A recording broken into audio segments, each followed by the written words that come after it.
Hey everyone, and welcome back to Sound Judgment, the podcast where we break down the decisions that shape what we hear and sometimes what we don't. I'm Emma, and today we're diving into a topic that every ethical storyteller, journalist, and podcaster has probably wrestled with at some point. Here's the big question: how much editing is too much? When you're shaping someone's story, cutting, rearranging, and maybe even tightening it for time or clarity, at what point does that process stop being helpful and start becoming misleading? We're asking, where's the line between clarity and dishonesty? Because here's the thing, editing is not optional, it's essential. We all remove filler words, trim out pauses, rearrange ideas to make things more digestible. That's part of storytelling. But when your content features real people, especially in fields like news, advocacy, or documentary-style work, those editorial choices can seriously shift the meaning of someone's words. And when you change meaning, you're not just fine-tuning audio, you're changing reality, or at least how the viewer perceives it. So today, we're taking a closer look at what it means to edit ethically. What are the boundaries? What are the responsibilities? And how do we hold ourselves accountable?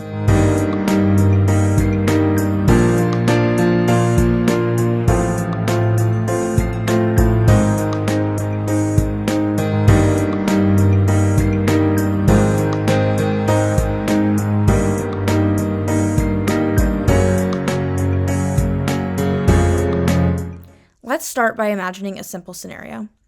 You're interviewing someone, such as a nurse who worked through the pandemic. They talk to you for 5 minutes about how they handled patient surgeries, the emotional toll, and how hospital policies change daily. It's layered and it's a vulnerable story. But in the final cut, the only quote you include is 20 seconds long. Maybe it's the part where they say, quote, "We had no idea what we were doing most of the time," end quote. It's dramatic and it's powerful. But standing alone, it now sounds like incompetence instead of a reflection on the chaos of early COVID-19 days. So what are you really airing? What they said or what you wanted your audience to hear? This is where things get messy. On the one hand, editing is supposed to shape stories into something people can follow. Long thoughts, tangents, or unclear phrasing need help sometimes. But every time we touch that waveform, cutting here, moving something there, we're altering not just the sound, but the meaning of what people are saying. And meaning matters, especially when we're talking about someone else's words. As podcasters, we are both storytellers and editors, but those roles come with power, and power comes with responsibility.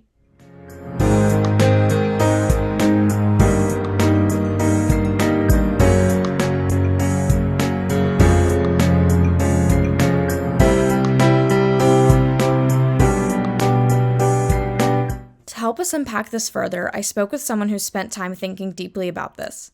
Caitlin Croker is a recent graduate of Longwood University with a bachelor's degree in communications and digital media.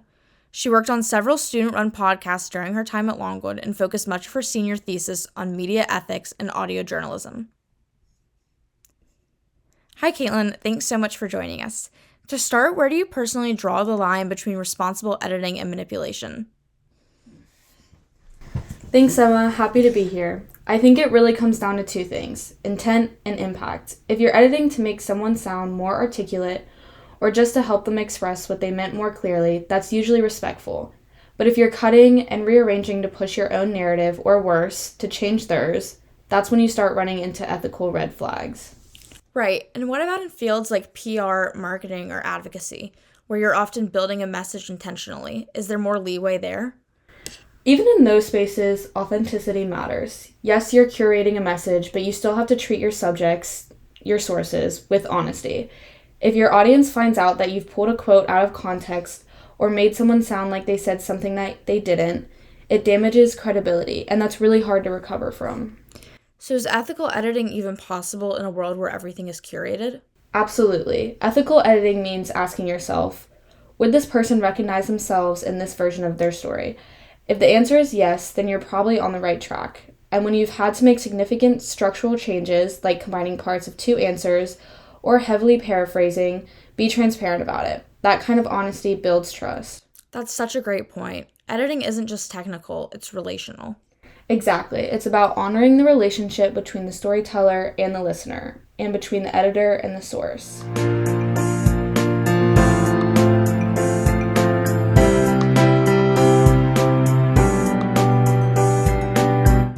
let's take a real-world example, because this isn't just a philosophical issue. It has real consequences.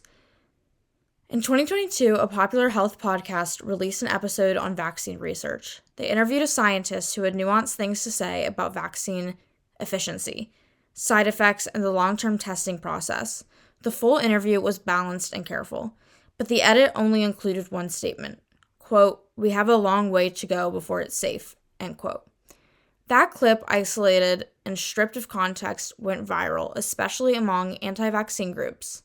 They framed it as evidence that vaccines weren't trustworthy. The podcast eventually issued a correction and uploaded a fuller version of the interview, but by then the damage was already done among the viewers. No one had faked anything, no one had deepfaked a voice or made up quotes, but the edit reframed the meaning, and the consequences were real. Misinformation spread, trust eroded, and reputations were all harmed. And this highlights something important. Editing doesn't have to be deceptive to be harmful.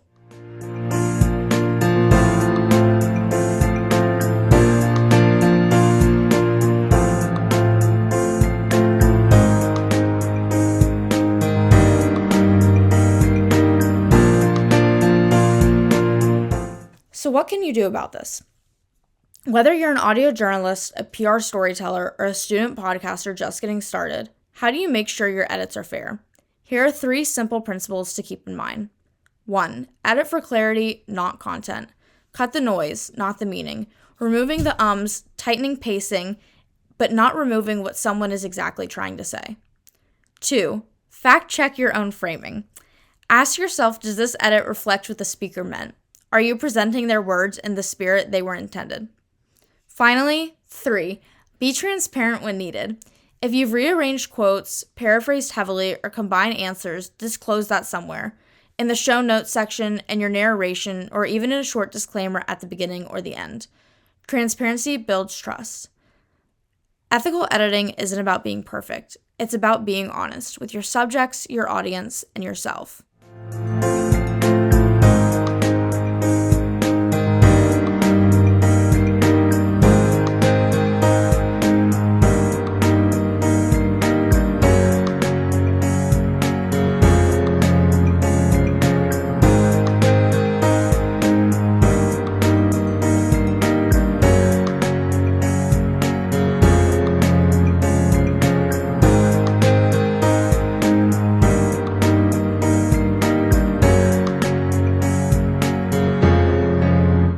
At the end of the day, podcasting is a form of storytelling, and storytelling is powerful. The power without accountability can do harm. When you sit down with your editing software, with your headphones on and your timeline open, it's tempting to just go for what sounds best. But I want to challenge you to also think about what feels right. Ask yourself, am I being fair to the person who gave me their story? Am I editing this clip into something they'd still feel comfortable sharing? Because in podcasting, ethics don't just live in your microphone or your research process. They live in what you choose to keep and what you choose to cut out. So let's keep our edits honest, let's keep our storytelling real, and let's keep our listeners' trust at the center of what we do. Short pause. Thanks so much for joining me today on Sound Judgment. I'm Emma. Huge thanks to Caitlin Croker for her insights and to all of you for listening. If you found today's episode thought-provoking, please consider subscribing, leaving a review, or sharing it with a fellow creator. Until next time, keep your edits ethical.